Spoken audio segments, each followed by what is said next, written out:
narasi yang Anda bangun, saya mengingatkan cerita guru saya tentang burung beo. Dia pelihara burung beo karena sudah seringnya mendengarkan kalimat la ilaha illallah. Burung beonya mahir, tiap hari la ilaha illallah, la ilaha illallah, la ilaha illallah. Tapi giliran burung beo itu mati, dia nggak pernah menyebut kata la ilaha illallah itu. Itu penggambaran Islam. Kalimat la ilaha illallah itu hanya bisa diucapkan oleh yang ada di dalam hatinya kebesaran Allah, bukan cuma di mulut.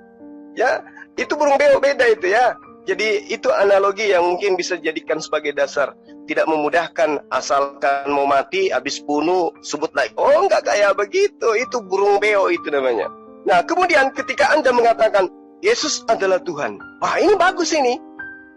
Anda mengatakan Yesus ini adalah Tuhan. Justru disitulah kemudian Tuhan Anda ini kenapa tidak pernah memberikan legitimasi terhadap perjanjian baru. Ini loh. Ini yang menjadi pokok dari tadi loh. Tapi Anda pura-pura bingung. Ya. Al-Quran menjelaskan tentang dirinya sebagai kalamullah. Sehingga kami mengimani kitab itu sebagai kalamullah. Apapun kemudian yang termaktub di dalamnya, itu adalah kalamullah. Menurut konsep iman berdasarkan Quran terhadap dirinya sendiri. Nah, Yesus adalah Tuhan Anda. Mana kemudian pernyataan Yesus tentang perjanjian baru itu? Tuhan berbicara tentang kitab Lukas, di mana di dalamnya menceritakan ada Tuhan dibaptis oleh Yohanes. Mana pernyataan Tuhan Anda tentang kitab yang menceritakan itu? Tuhan menceritakan tentang kitab-kitab surah-surah Paulus, Galatia. Tuhan Anda bercerita tentang Galatia, di mana Tuhan Anda datang, mati di atas tiang dengan cara terkutuk. Anda imani itu harus berdasarkan terhadap firman Tuhannya. Mana firman Tuhannya? Mana perkataan Yesusnya tentang itu semua, tentang kitab Anda yang mengajarkan Anda mengimani orang terkutuk di atas tiang salib? Ada? Tidak ada. Makanya saya katakan, ini iman apa namanya nih? Ya, saya harus berbicara begitu karena tema yang Anda usung Al-Quran atau Bible yang firman Tuhan. Ternyata kita tidak bisa temukan dari seorang abang saya, Bang Herdi, yang gagah-gagahan, ya, itu ternyata tidak bisa memberikan satu pun titik di mana kita bisa mengetahui bahwa perjanjian baru itu betul-betul adalah firman Tuhan. Tidak ada titiknya, satu titik pun nggak bisa kita temukan. Entah kemana-mana larinya, lari ke Yeremia lah, lari kemana-mana. Saya cuma minta Yesus yang datang sebagai Tuhan itu bercerita tentang Bible perjanjian baru, tapi ternyata tidak ada. Silakan Anda bantah. Oke. Jadi memang agak repot ya mau menjelaskan karena sudah saya sedemikian analogi saya jelaskan bahwa perjanjian baru itu bro yang kami imani itu adalah Yesus, yaitu tentang keselamatan itu Yesus, itu perjanjian baru yang dimaksudkan. Tentang apa Yesus yang menghendaki itu saya mau share dulu ya. Nah, kita buka di dalam Matius 28 ya. Nah, di sini ayat 19, karena itu pergilah jadikanlah semua bangsa muridku dan baptislah mereka dalam nama Bapa dan Anak dan Roh Kudus, dan ajarlah mereka melakukan segala sesuatu yang telah kuperintahkan kepadamu, ya. Dan ketahuilah aku menyertai kamu senantiasa sampai kepada akhir zaman.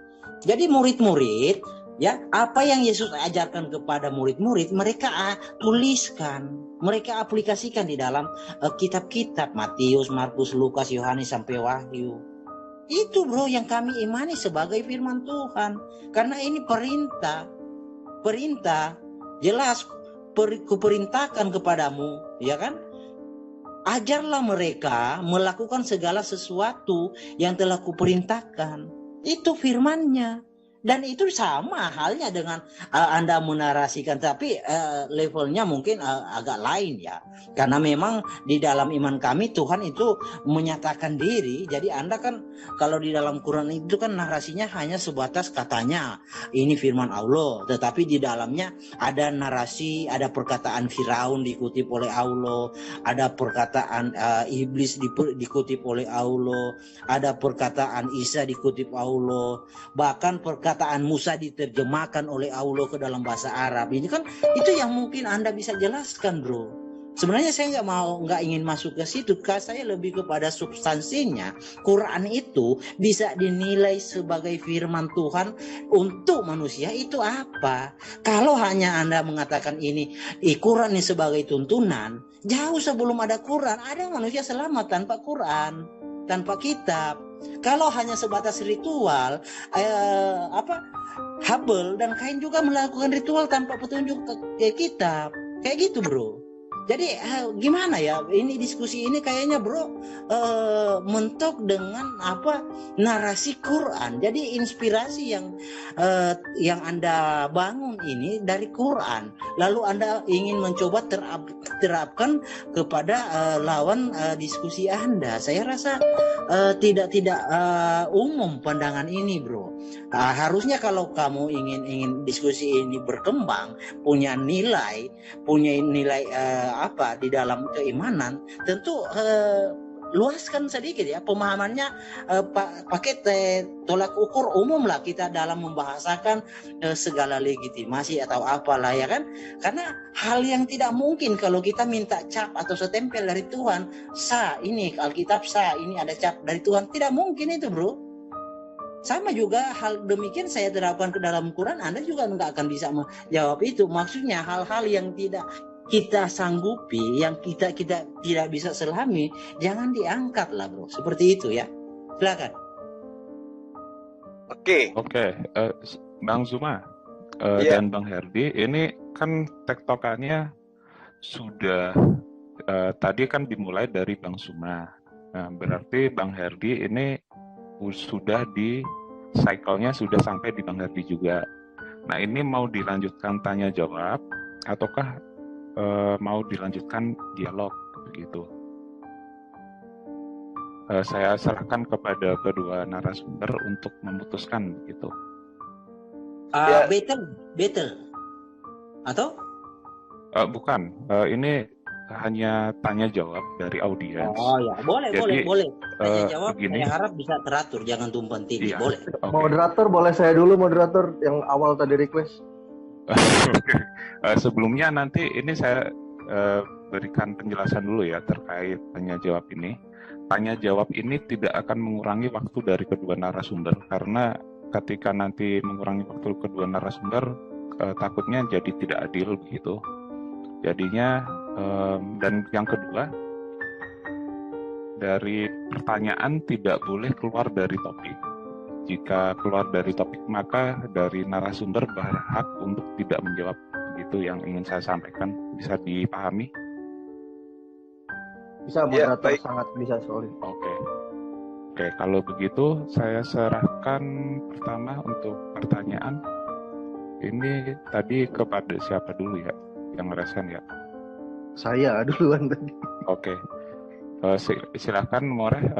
Nanti ini ya untuk yang lain yang ingin bertanya silahkan resen. Jadi nanti saya urutannya berdasarkan urutan di resennya. Begitu yang ingin saya sampaikan. Oke, terima kasih moderator. Ya, terima kasih atas waktunya. Assalamualaikum warahmatullahi wabarakatuh. Assalamualaikum. Ya, Wailataf. Saya cukup mendengar paparan dari pembicara Kristen, walaupun ngalur ngidul kemana, tapi oke lah. Saya cukup memahami ya perspektif firman Tuhan atau firman Allah dalam perspektif Kristen itu memang berbeda mekanisnya, tidak seperti yang dipahami di dalam Islam. Kalau dalam Islam yakni Allah Subhanahu wa taala berfirman lalu disampaikan kepada utusannya melalui perantara malaikatnya dalam mekanisme pewahyuan seperti itu. Nah, sedangkan di dalam Kristen ya, ketika ada seseorang penulis terkait tentang Tuhan, menuliskan karya tekstual terkait tentang Tuhan, diilhami oleh Tuhan, maka itu pun bisa menjadi firman Tuhan pengertiannya. Nah, makanya oke lah, saya cukup menerima buku Markus, buku Matius, buku Markus, buku Lukas, dan buku Yohanes itu adalah firman Tuhan dalam perspektif Kristen. Nggak masalah, itu urusan keimanan mereka. Nah, jadi di sini ada agaknya kita perlu meninjau mana yang benar-benar otentik ditulis oleh penulis gospel. Karena kenapa? Karena saya seorang ahli analis manuskrip, ya. Saya melihat ada perbedaan dari tiap-tiap manuskrip yang ada di dalam salinan-salinan Yunani Perjanjian Baru terutama. Nah, seperti contoh ya, saya akan merujuk kepada yang tua, salah satu dari yang tua, yaitu namanya Kodeks Sinaiticus yang ditulis pada tahun 360 Masehi dengan kodenya Alef. Nah, di dalam Markus 16 ayat ke-8 pada Kodeks Sinaiticus yang ditulis pada tahun 360 Masehi hanya berhenti di ayat ke-8. Seperti itu. Berhenti di kata evovontogar, selesai ayat tersebut, dan dilanjut kepada Injil Lukas pasal 1 ayat ke-1. Nah, lalu jika kita cermati lagi di dalam teks Yunani yang agaknya lebih muda, yaitu Textus Receptus yang ditulis pada tahun 1894. Di sana Markus 16 itu tidak berhenti di ayat ke-8 tapi berhenti sampai ayat ke-20. Ya, kita bisa saksikan di sini. Dan juga ada perbedaan tekstual di sana. Di mana perbedaannya kalau kita melihat di Markus 16 ayat ke-8. Pada versi Textus Receptus, di sana tertulis kai exceltosai, ada kata taci, baru diikuti evigon. Nah, seperti yang saya tunjukkan ini. Lalu, ketika kita melihat di dalam Sinaiticus yang jauh lebih dulu ada sebelum Kodeks Textus Receptus, ya, itu tidak termaktub atau tidak terdapat kata taci di sana. Seperti yang saya jelaskan ini, saya tunjukkan. Kai exceltosai langsung evigon, tidak ada kata tacinya di sini. Nah, yang jadi pertanyaan saya yang pertama, mana yang benar-benar tulisan dari Markus? Yakni yang pakai kata taci atau yang tidak pakai kata taci? Yang kedua, mana yang benar-benar ditulis oleh Markus? Yang sampai ayat ke-8 atau sampai ayat 20? Dua. Yang ketiga, diterjemahkan dari mana? Karena tadi Herdi juga sempat mengatakan soal terjemahan ya di sini. Nah, pertanyaan saya yang ketiga, dari Lembaga Al-Qutub Indonesia ya, menerjemahkan Markus 16 ayat 8 ini beranak menjadi 2 paragraf. Ya, padahal harusnya kalau kita melihat konteks dari yang berbahasa Yunaninya, baik dari kodeks yang manapun, yang short akhiran pendek atau akhiran panjang, semua berhenti di karena takut atau evovontogar. Nah, lalu paragraf 2-nya ini diterjemahkan dari kodeks yang mana? Itu 4 pertanyaan saya. Silahkan jawab, saya kembalikan dan saya ucapkan terima kasih moderator atas waktunya. Oke, terima kasih. Sebelumnya Mare, boleh dijelaskan poin-poin pertanyaannya? Yang pertama, di dalam pertanyaan yang pertama, mana yang benar-benar ditulis oleh Markus? Satu, yang Markus 16-nya sampai ayat ke-8 saja, atau yang lebih banyak sampai ayat ke-20? Itu yang pertama. Lalu yang kedua, mana yang benar-benar ditulis oleh Markus, yang pakai kata taci atau nggak pakai kata taci dalam Markus 16 ayat ke-8-nya? Dan yang ketiga, Markus 16 ayat ke-8 versi terjemahan TBLAI paragraf keduanya diterjemahkan dari kodeks yang mana? 3, maksudnya bukan 4, 3 semuanya. Silakan, terima kasih moderator atas waktunya. Siap. Dari Bang Herdi bisa dipahami pertanyaannya? Oke, bro. Sebenarnya ini oke. Sebenarnya ini sesuatu pertanyaan yang lebih merujuk kepada critical text ya. Tapi tak apa-apa lah, kita bisa saya jawab sedikit ya untuk membantah bahwa Injil Markus itu ada korupsinya. Nah, jadi bro moderator harus jeli, karena kalau kita bahas ke sini, kita jawab ini pasti pada merujuk kepada critical text. Ya. Oh, enggak Herdi, jangan ngeles dulu. Maaf, saya menyela. Ini kita membahas keotentikan sebuah firman. Karena kenapa? Firman dalam perspektif Kristen itu yakni tulisan-tulisan suci yang diilhami dari Tuhan yang ada di tekstual Bible, seperti itu. Bro, sorry, saya tidak akan ngomong merendahkan Anda, tapi waktu saya ini, bro. Enggak. Saya di sini enggak merendahkan, tapi Anda salah tangkap dari apa yang saya kontekskan gitu loh. Ini masih terkait keotentikan sebuah kitab. Kritik teks juga membahas sebuah keotentikan sebuah kitab itu firman atau bukan gitu, bro. Pernah sekolahan, bro. Lanjut. Oke. Jadi gini ya, moderator, topik kita ini berbicara universal, bukan kritik teks. Oke? Paham ya? Jadi kalau bro mau ajuin kritik teks, oke, saya sudah persiapkan materi kritik teks tentang Quran juga. Tapi ini saya mau membahas tentang garis besarnya, berbicara secara keseluruhan. Jadi bukan kritik teks. Dari tujuan Anda kan terhadap kritik teks. Tapi tak apa-apa lah, saya jawab sedikit. Jadi tentang naskah-naskah yang di dalam kitab Markus. Ini Anda bisa nampak kan di layar? Bisa nampak? Oke, kan? silakan. Lanjut. Oke. Jadi saya tidak perlu bawa kitabnya, bro. Tapi di sini ada rujukannya. Nanti kalau memang Anda mau, saya kasihkan ke Anda baca. Di sini ST Papias dari Hierapolis wafat tahun 120, ya. Dia juga melengkapi Injil Markus itu. Nah, di sini dijelaskan menggambarkan penggenapan makna ayat dari Markus 16 sampai 18. Nah, lalu Epistula Apostolorum tahun 150. Banyak di sini, bro. Lalu Justinus Martir. Banyak. Jadi saya rasa tak perlulah saya bahas ini karena tapi Anda nggak menjawab pertanyaan saya. Yang saya tanya mana yang benar-benar tulisan Markus yang sampai ayat 8 atau sampai ayat 16 itu yang pertama, sampai ayat 8 atau sampai ayat 20 itu yang pertama. Yang kedua, yang betul-betul tulisan Markus yang pakai kata taci atau nggak pakai kata taci dalam Markus 16 ayat 8-nya.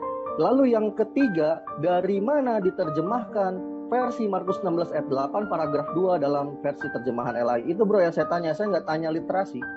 Silakan dijawab. Yang Anda tanyakan kritik teks. Anda mau mengkritik teks kan di sini? Jadi kalau kritik teks Anda nggak sanggup jawab. Kalau nggak sanggup nggak apa-apa. Bukan nggak sanggup. Pertanyaan saya. Bukan nggak sanggup. Enggak, yang saya tanya gini Bro Herdi, belajarlah cerdas lah, jangan kayak anak-anak gitu ngeles mulu.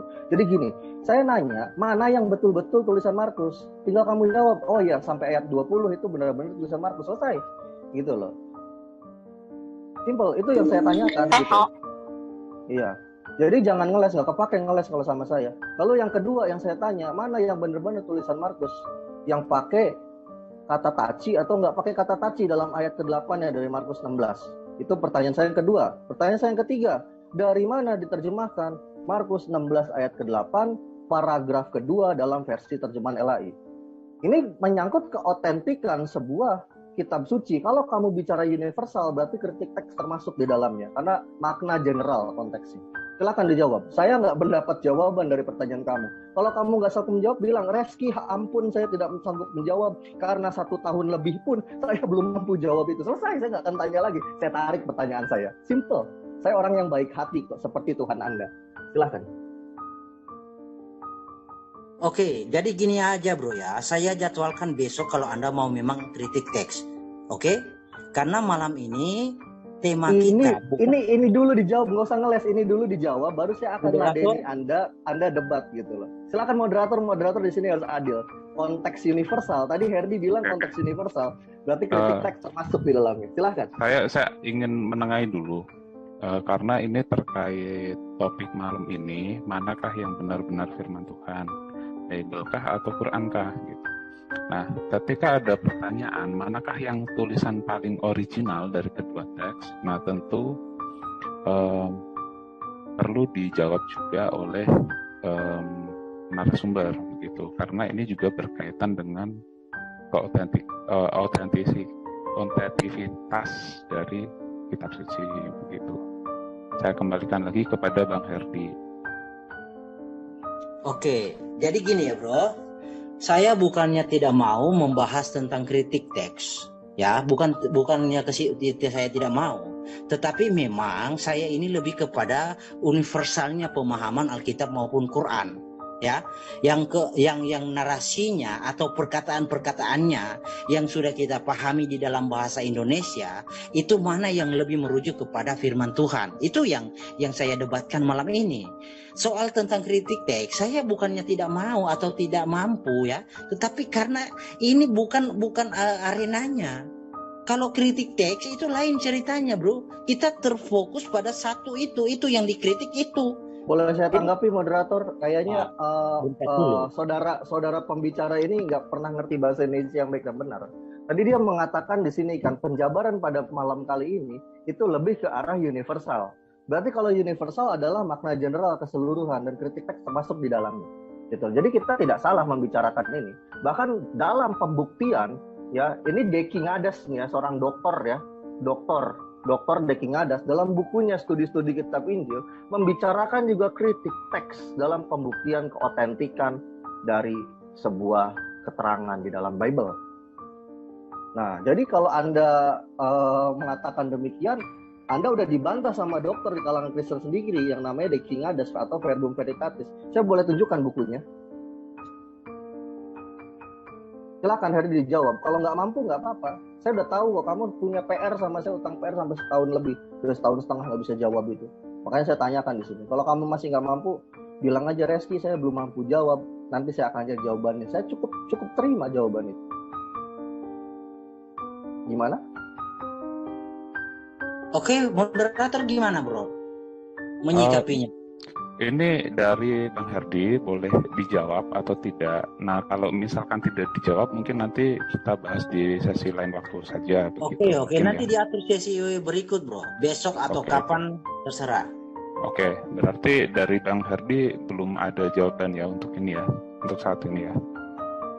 Karena ini lebih kepada kritik teks. Kita akan ke data-data tentang tekstual original ke situ. Jadi bukan kepada universalnya pengertiannya kita secara keseluruhan Alkitab dan Quran yang kita pahami di dalam bahasa yang kita mengerti, yaitu bahasa Indonesia. Seperti itu, bro. Oke, baik. Begitulah jawaban dari Bang Herdi. Jadi terima kasih moderator. Tidak puas, begitulah jawabannya. Terima kasih. Begitu. Dan pengen ketawa dulu. Berlarut-larut. Ini kesempatan saya berikan kepada penanya kedua dari Bang Moto. Nah, sebelumnya begini, nanti untuk diskusi ataupun tanya jawab di dalamnya, mohon untuk selain penanya dan narasumber tidak ikut speak up ya. Begitu yang ingin saya sampaikan. Terima kasih. Silakan Bang Moto. Instruksi moderator, bisa nggak penanya Kristen juga satu habis itu gantian bebas, gitu. Ini bebas, nanti Bang Zuma siapa saja boleh bertanya. Tinggal nanti rasakan saja begitu. Jadi di sini saya memang sengaja tidak membatasi siapapun yang ingin bertanya. Kalau ini ada penanya dari saudara-saudara dari Kristiani, malah akan saya dulukan karena kan tadi sudah pertanyaan dari saudara-saudara Muslim gitu. Ini yang ingin saya sampaikan. Baik. Terima kasih. Ngantuk soalnya Bang. Silakan Bang Moto. Iya, terima kasih moderator. Assalamualaikum warahmatullahi wabarakatuh. Selamat malam buat Bro Herdi. tadi kan Anda kan membawa Yirmiyahu 31 ayat yang ketiga satu itu kan sebagai landasan bahwa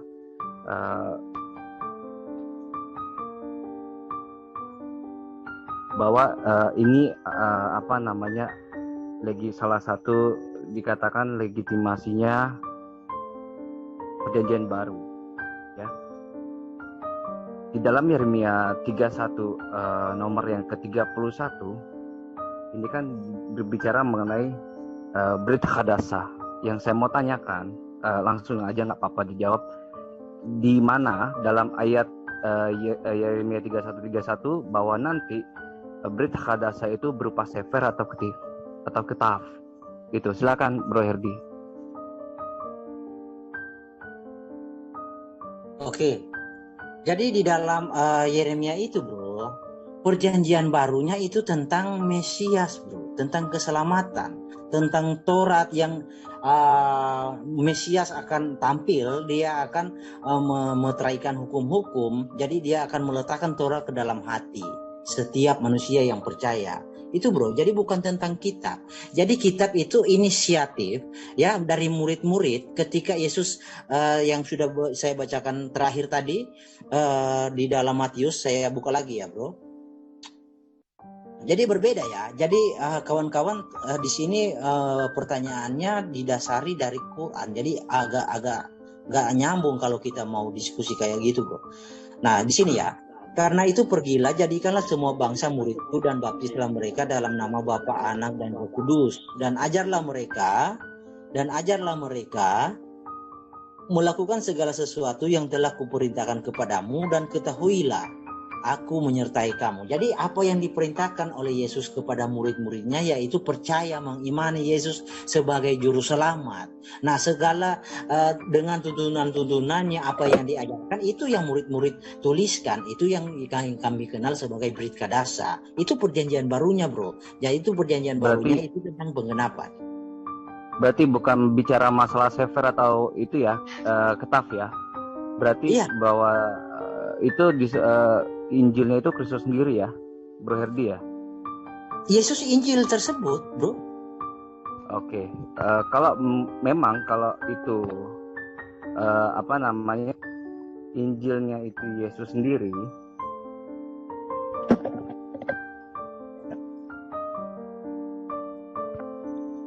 di sini Saul Tarsus bilang ya, sebentar.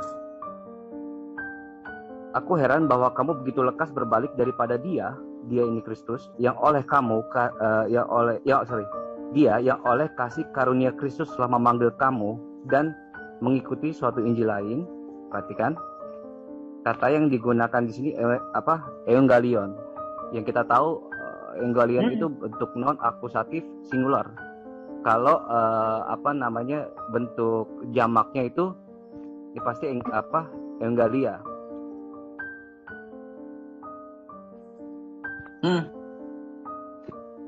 Jadi Matius, Markus, Lukas, Yohanes itu termasuk evangelia karena bentuknya jamak. Yang dibicarakan dalam Galatia 1 ayat 6 itu adalah Injil Kristus. Ya kan? Nih, di ketujuhnya di sini sebut, nah, Evangelion to Christo, ya, Injil Kristus. Nah, pertanyaannya, Saul Tarsus saja kan heran tuh, di mana Injil Kristus tuh. Nah, pertanyaannya di mana Injil Kristusnya sekarang, Herdi? Injil Kristusnya, Bro. Jadi begini pemahamannya. Jadi Bro memahami Injil Kristus itu ada sebuah kitab. Ya, kitab tentang Kristus. Nah, itu kan, seperti itu kan. Nah, justru di situ Injil Kristus itu adalah bukti bahwa apa yang Yesus selama dia di dunia, ya, selama dia di dunia, dia berkeliling mengajar, itulah yang dicatat dan disebut Injil Kristus, Bro. Jadi dalam hal ini tadi bro mengatakan kenapa yang bro bawa itu, kenapa kamu cepat berbalik lalu mengikuti Injil yang lain? Artinya kamu berbalik mengikuti kabar baik, kabar gembira yang lain. Karena begini, Yesus kan pernah mengajarkan, berkata seperti ini ya, contoh ya. Seperti di Matius 24. Nah, di sini Matius 24 ayat 25. Camkanlah, aku sudah mengatakannya terlebih dahulu kepadamu. Ya, jadi apabila orang berkata kepadamu, lihat ia ada di padang gurun, janganlah kamu pergi ke situ. Lihatlah ia ada di dalam bilik, janganlah kamu percaya. Sebab sama seperti kilat memancar dan dari sebelah timur dan melontarkan cahaya sampai ke barat, demikian pula kedatangan Anak Manusia. Ya, jadi akan banyak nabi-nabi palsu yang memakai nama Yesus. Nah, ini kan ayat 24 dijelaskan, sebab Mesias-Mesias palsu dan nabi palsu akan muncul dan mereka akan mengadakan tanda-tanda yang dahsyat dan mujizat sehingga mereka menyesatkan orang-orang pilihan. Nah, seperti itu, bro. Jadi Injil yang lain. Di mana Injil Kristusnya? Injil Kristusnya di mana, Bro Herdi? Ya, yang dimaksud Injil Kristus adalah kitab-kitab yang ditulis oleh murid-murid itu, bro. Jadi Yesus ini menyuruh murid-muridnya menulis satu sefer, satu kitab gitu. Ya, secara spesifik, kecuali di kitab Wahyu ya, di situ Yesus menjelaskan langsung tegas, tuliskanlah, kan seperti ini ya. Di dalam kitab Wahyu memang ada secara spesifik, tuliskanlah. Itu kepada Yohanes ya. Nah, seperti Wahyu 1 Wahyu 1 ayat 11 ya. Wahyu 1 ayat 11 ya. 11 ayat 1. 11 ayat 1. Tuliskanlah sebentar ya. Tuliskanlah.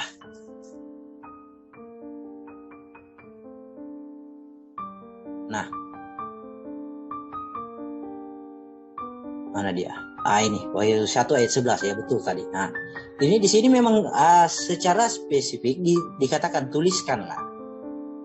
Tapi di dalam maksudnya gini, di dalam Injil Sinoptik itu, di mana Yesus itu berkata, tuliskanlah Markus, tuliskanlah Matius, Lukas dan Yohanan. Di mana dalam dalam Injil Sinoptik itu dikatakan bahwa Yesus itu menyuruh murid-muridnya untuk menulis. Saya paham, bro. Jadi secara spesifik memang tidak ada, tetapi secara tersirat di sini ada, bro. Gini ya. Nggak apa-apa kalau tidak ada. Gini, secara tersiratnya di sini, bro. Saya bawa tadi di awal. Ini ya, bentar ya. Aduh. 27, 28. Oke. Ini kok nggak mau. Ini ya. Nah, di sini. Di sini kan, dan ajarlah mereka melakukan segala sesuatu yang telah kuperintahkan kepadamu. Ya kan? Nah, murid-murid itu kan berpikir, mereka kan punya karunia Roh Kudus ya. Jadi mereka mau mengajari orang dengan tuntunan begini-begini, otomatis mereka menuliskan, bro.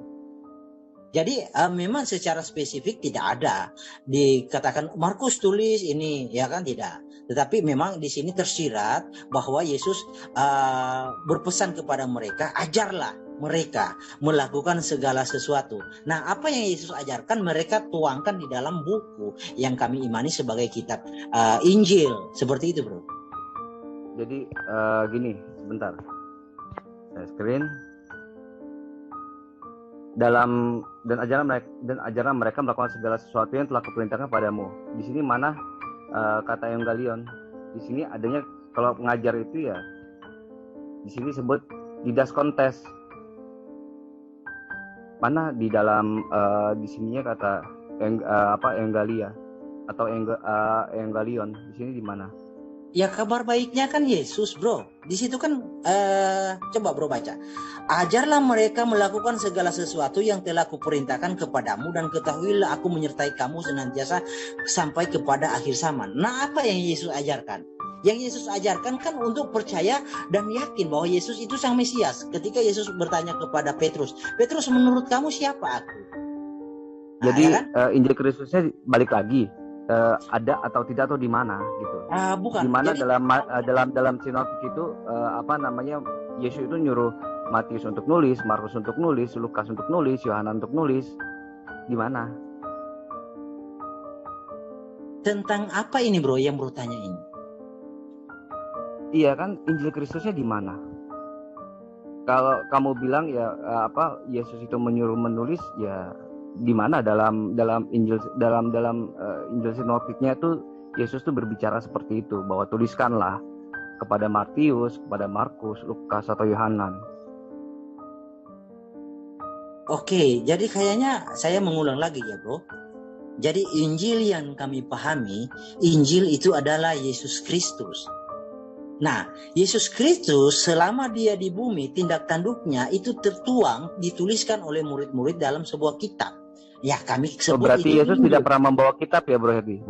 Iya, jadi ini bro, pemahaman yang bro pahami, yang literatur Anda bawa untuk mempertanyakan seperti jadi gagal paham, bro. Ini kan bicara masalah word of God atau firman yang berbentuk suatu karya kan. Nah, karyanya di mana? Ini tuh bisa kita lihat dalam sebuah tulisan yang termaktub dalam sebuah kitab.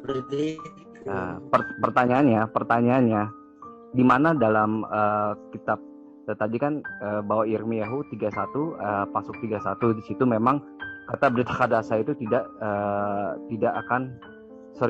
ditulis sebagai sefer atau ketaf.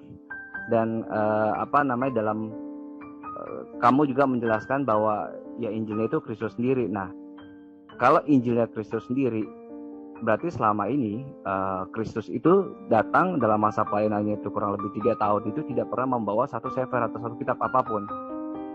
Nah, dari mana inisiasi 4 sinoptik itu dari Matius, Markus, Lukas, Yohanes itu siapa yang mengotorisasi tulisan tersebut? Apakah benar-benar bahwa Yesus itu yang menyuruh mereka untuk menulis itu? Silakan.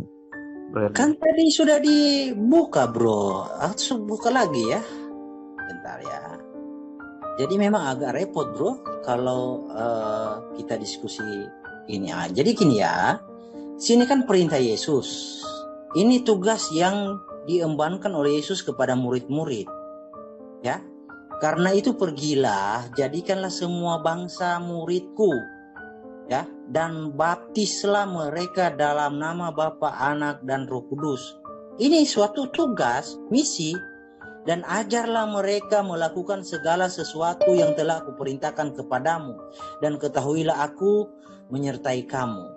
Nah, dari apa yang mereka alami ketika mereka bersama dengan Yesus selama berapa puluh tahun, 30 tahun lebih, ya, yang Yesus katakan, tindak tanduk Yesus, mereka tuangkan di dalam sebuah buku. Itu yang kami sebut Injil, kitab Injil. Itu bro.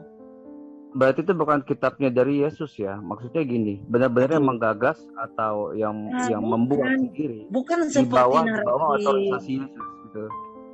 Jadi ini bukan seperti narasi Quran yang seperti jangan bicara masalah Quran dulu Bro Herdi. Maksudnya gini, jika itu memang dari ada Yesus itu mengotorisasikan, jadi enak. Oh ini perkataanku yang benar. Oh ini saya tidak pernah mengatakan hal tersebut, atau tambahkanlah sebagai ini sebagai itu gitu kan. Nah, dari sini di mana kita bisa tahu kalau bahwa ini benar-benar statusnya itu approved by Jesus gitu, bahwa benar-benar bahwa ini diverifikasi langsung oleh Yesus. Ini benar-benar diverifikasi oleh Yesus. Oke, jadi hal demikian bro, memang kayak sama halnya dengan pertanyaan narasi Bro Suma di awal ya. Ya kesannya semacam butuh setempel atau apalah cap untuk bisa mengesahkan bahwa itu memang itu kisah tentang apa yang benar-benar kisah tentang Yesus. Nah seperti itu kan permintaannya. Jadi memang bro di sini saya tidak akan memakai data yang lain karena mungkin dari sumber-sumber yang lain Anda akan mendebatnya lagi. Tetapi saya dalam hal ini saya mengutip Quran bukan untuk membenarkan Alkitab ya, tapi hanya untuk membatasi Anda supaya Anda mengerti bahwa Injil dan Taurat itu memang di dalam Quran dinyatakan sebagai ketetapan untuk orang-orang Yahudi dan Nasrani. Ya, nah dalam seperti yang sudah saya katakan di awal tadi kan, bahwa orang-orang Nasrani tidak akan dan Yahudi tidak akan dikatakan beragama sampai mereka menegakkan Taurat dan Injil. Nah, gini. Jadi, bro, jangan beranggapan saya mengutip ini untuk membenarkan Alkitab, tidak. Tapi supaya cepat prosesnya ya. Jadi gini. Jadi kalau memang narasi yang dinarasikan oleh Quran itu adalah suatu kebenaran yang menurut Anda, kenapa Anda mempertanyakan? Ya kan? Legitimasi Alkitab. Bentar. Sebentar. Iya, silakan. Jadi kalau narasi Quran itu benar-benar yang Anda imani, harusnya dari segi mana Anda mempertanyakan legitimasi Alkitab Injil? Nah, seperti itu, bro. Coba, bro, jawab. Sebentar. Kalau kami kan jelas di dalam surat Quran tuh di dalam Al-Hijr ayat 9 itu kan jelas. Di situ kan dikatakan inna nahnu nazzalna dzikra wa innahu lahafizun. Jadi memang Allah itu yang menurunkan Al-Quran, terus Allah juga yang memeliharanya melalui hafizun, melalui orang-orang yang menghafalkan ayat-ayat tersebut. Nah, ini kan yang yang tidak ada narasi di dalam Biblos bahwa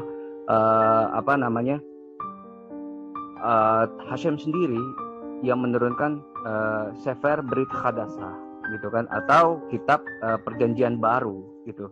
Nah, jadi saya pengen jawaban yang simple, iya atau tidak. Jadi pertanyaan ini bersifat tertutup, bersifat khusus, iya atau tidak, bahwa Yesus dalam masa pelayanannya, masa pelayanan akhir dari umur 30 sampai 33 tahun, dalam masa kurun 3 tahun, apakah dia membawa kitab atau tidak?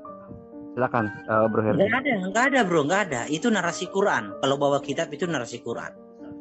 Oke. Enggak, berarti memang tidak ada ya. Rasa Oke. ini, Thank you moderator. Kedua belah pihak, mungkin saya rasa ini sudah cukup untuk dialognya, dan harusnya cukup bisa dipahami dari penjelasan Bang Herdi seperti apa. Nah, terima ataupun tidak ya, inilah jawaban dari Bang Herdi begitu. Nggak boleh saya ya berteriak. Karena nanti ini sudah cukup malam. Mungkin ini dari Bang Suma sendiri tadi juga sudah mention bahwa ingin istirahat dulu. Nah, ini nanti kita closing dulu dari kedua narasumber, baru saya mau nanya ke Bang Juma, boleh nggak? Pertanyaan dong, ini dua pertanyaan nih. Karena begini, karena dari saudara-saudara yang Kristiani sendiri sampai saat ini belum ada yang bertanya. Saya mau nanya ke Bang Juma, bukan ke Herdi. Saya yang bertanya aja, bro. Kalau boleh. Dua-duanya nih. Karena tidak ada audiens dari saudara. Kalau boleh saya yang bertanya, bro. Saya mau nanya ke Bang Juma, boleh nggak moderator? Enggak. Yang boleh hanya yang benar-benar Kristiani ya. Saya resen kok itu. Jadi tidak ada perwakilan. Itu resen tuh. Saya resen tuh dari tadi. Iya, maksud saya yang dari Kristiani kan tidak ada yang bertanya. Jadi ini sebelum daripada nanti pesannya hanya saya maunya ke Bang Juma doang bertanya. Mengadili Bang Herdi, makanya lebih baik ini di closing dulu, baru nanti kalau ingin ada dialog tambahan nanti bisa didiskusikan kembali dengan Bang Herdi begitu. Satu aja pertanyaan untuk kedua orang ini, boleh nggak? Kedua narasumber. Dari Pak Yan ada pertanyaan untuk keduanya ya? Ya iya, makanya untuk bisa dijawab dua-duanya. Ini ya, nanti tidak ada ujian balik gitu. Jadi apapun jawaban dari kedua narasumber, ya, mohon asal diterima gitu. Begini, yang penting apa yang narasumber katakan, itulah yang katakan narasumber.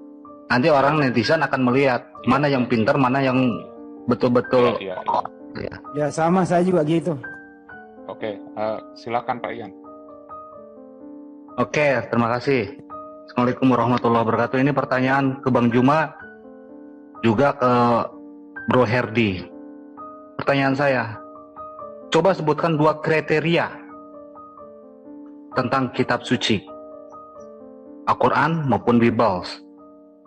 Satu, misalkan kriterianya bahwa firman suci, kitab suci adalah firman seluruhnya dari Tuhan pencipta alam semesta. Tidak ada satupun otoritas yang masuk di dalam kitabnya. Ini pertanyaan Bang Juma. Satu. Keduanya, pertanyaan dua-duanya ya. Tolong terapkan satu hukum di dalam Al-Quran maupun di dalam Bible satu negara. Hukum nih, saya bicara undang-undang. Pakai undang-undang ya, undang-undang satu negara apapun. Apakah Al-Quran pernah ada memakai atau Bible yang memakai? Terima kasih. Oke, dari kedua narasumber bisa dipahami pertanyaannya. Bang Suma masih standby? Insya Allah, ya. Oke, siap. Karena tadi Bang Herdi sudah menjawab 2 kali ya, dan biar istirahat dulu sebentar, santai dulu. Saya berikan waktunya kepada Bang Suma terlebih dahulu. Silakan Bang Suma. Ya, baik, makasih. Jadi pertanyaannya tadi itu terkait dengan pembuktian bahwa Al-Quran itu kitab yang benar-benar berasal dari Allah. Jadi gini, begitu ya Bang Herdi ya? Betul. Bang Herdi, Bang Yan. Betul. Jadi ketika kemudian berbicara keautentikan kitab suci, maka yang pertama harus diimani di sini yang harus diketahui di sini adalah kitab suci itu bercerita tentang dirinya. Bahkan menantang siapapun kemudian untuk membuktikan bahwa dirinya itu adalah bukan firman Tuhan. Yang ragu akan kebenaran Al-Quran, ya, ditantang kemudian untuk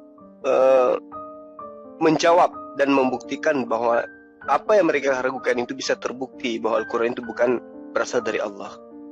Nah, yang dikatakan kemudian kitab suci, isinya itu muatannya adalah pengakuan berasal dari Allah. Itu muatannya seperti itu. Selalu menyuarakan bahwa poin-poin yang terkait di dalamnya, apapun hukum yang diceritakan itu semua bersumber dari Allah, sumber dari Tuhan. Lalu kemudian yang kedua, kalimat-kalimatnya pun harus berasal dari Allah, bukan dari karangan. Nah, sehingga Al-Quran ketika berbicara mengenai pernyataan atau kalimat atau keputusan daripada sumber ya, yang menjadi rasul di atas muka bumi, maka itu dibedakan. Makanya di dalam Islam ada hadits, ada Al-Quran. Al-Quran ini adalah kalamullah, perkataan Allah. Hadits ini adalah perkataan daripada oknum yang menerima daripada kalamullah. Makanya Rasulullah Muhammad SAW ketika menerima wahyu Al-Quran, beliau melarang keras kemudian menuliskan hadits. Kenapa kemudian hadis dituliskan jauh setelah baginda Rasulullah Muhammad SAW itu tidak ada? Apa alasannya? Karena memang Rasulullah melarang, jangan kau menuliskan sesuatu yang bersumber dari diriku sendiri, tetapi yang kau tuliskan adalah cukup firman yang kuterima dari Allah yang aku sampaikan kepadamu. Kenapa Rasulullah melarang itu? Agar sahabatnya tidak mencampur adukkan antara firman Allah yang dia terima dan perkataannya sendiri yang sedang menjabarkan tentang firman Allah yang dia terima. Contoh misalnya, ketika diterangkan oleh Allah dalam Al-Quran bahwa salat itu adalah mencegah dari perbuatan keji dan mungkar. Perintahnya, salatlah kamu, karena salat itu adalah mencegah dari perbuatan keji dan mungkar. Tidak ada kemudian diterangkan salat itu seperti ini, salat itu kayak begini. Lalu kemudian Rasulullah Muhammad SAW menjelaskan salat itu, sallu kama ra'aitumuni usolli. Salatlah kamu sebagaimana engkau melihat aku salat. Nah, yang diterangkan kemudian baginda adalah tata cara salatnya dia, itulah yang disebut hadits. Sementara perintah salatnya itulah kalamullah. Jadi tidak ada kemudian kita temukan dalam Al-Quran ada ayat yang menerangkan tentang salat, kemudian diurai tentang cara-cara sholatnya. Tidak ada. Kenapa? Karena antara uraian tata cara sholat dan juga perintah sholat itu dua sumber yang berbeda. Satu dari pencipta langit dan bumi, satu dari utusan pencipta langit dan bumi. Ini yang harus dibedakan. Dan ini yang terjadi dalam Al-Quran. Makanya antara Al-Quran dan hadits itu berbeda. Meski dituturkan, disampaikan dari satu sumber lisan yang sama. Tetapi beda antara lisan yang adalah kalamullah dan lisan adalah perkataan manusia. Itu yang pertama. Kemudian yang kedua, adakah hukum di dalam sebuah negara atau adakah hukum dalam sebuah kitab suci yang kemudian bisa dijadikan sebagai panduan di dalam bernegara? Pancasila, kelima dasarnya, ya kelima silanya, itu berasaskan Al-Quran semuanya. Ketuhanan yang Maha Esa, kemanusiaan yang adil dan beradab, semua itu ayat-ayatnya dari Quran. Sila-sila ini itu adalah muatan yang diambil dari Al-Quranul Karim. Contoh yang pertama, Qul huwallahu ahad, ya, berlandaskan terhadap ketuhanan yang Maha Esa. Seperti itu, Bang Handi, Bang Ian. Makasih.